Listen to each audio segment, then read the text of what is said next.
live across the country this week. Healthcare workers in New York State are now staring, that is to say, at a statewide mandate requiring them to get the vaccine. That's right. They've got to get it. And for some, not getting it could cost them their job. Say hello this morning to registered nurses Tina Kuchina and Reed Tremposh and dietitian technician Paula Small. And they joined us live, and we were just talking in the break.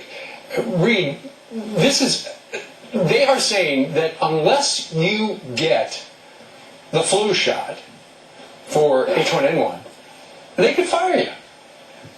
Well, they're not using that language entirely. They're kind of skating around that language and saying it's a condition of employment. Mm-hmm. Which means if you don't get it, technically, they could do it. They don't want to come right out and say it right now because there'd be lawsuits and all sorts of stuff.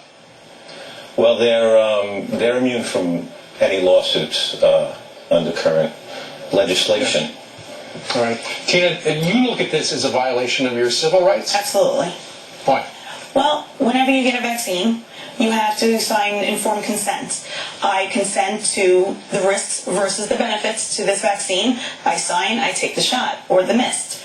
They're not giving me that right. They're telling me I have to take it in order to keep my job. Mm-hmm. I've had my job for 13 years. I'm a critical care registered nurse. I've been a nurse for almost 20 years. Yeah. To lose my career over a vaccine that I don't know anything about is not fair to me. Mm-hmm. Paula, you look at this as a violation of your constitutional rights. That's correct. And I don't even administer to sick. I work for a well baby program. So why should I get the vaccination?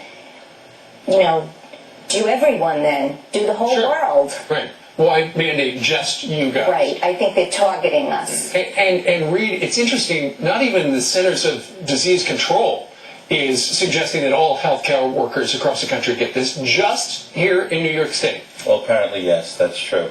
It's not even a federal mandate. It's just a New York State mandate. It's a directive. It hasn't even been voted on in the New York State Assembly. It's a unilateral decision from the New York State Health Commissioner himself. Gee, thanks. And Tina, we were talking in the break, one of the options is the flu mist. Correct. But that, unlike the shot, that is a live virus, which causes what concern on your part? Well, my concern is I work with critical ill people who are immunocompromised. So now if I receive a live mist vaccine, I potentially could be spreading that virus to my sick patients. The one thing the commissioner wants us not to do. Yeah. His focus supposedly is to protect the patients. That is not protecting the patients. I wear a mask, I wash my hands before and after seeing my patients. That is how I protect them. The vaccine is no guarantee that they will be protected. Any of you going to get the shot? No. Paula? I'm going to hold out to the very end. Mm-hmm. Reed? No, we're not going to get the shot. And we're not trying to force our views on anybody, but we're trying to gather all the people who think the same way we do and encourage them to stand strong and not get the shot, because individually we're vulnerable. Sure. But if we stand together, we do have a voice. Absolutely. Well, we're going to keep watching this. So. Thank you very much. Tina and Paul and Reed, we thank you very much for joining us live. Thank you. Thank you. All right. Straight ahead, Democratic Congressman Charlie Rangel of New York.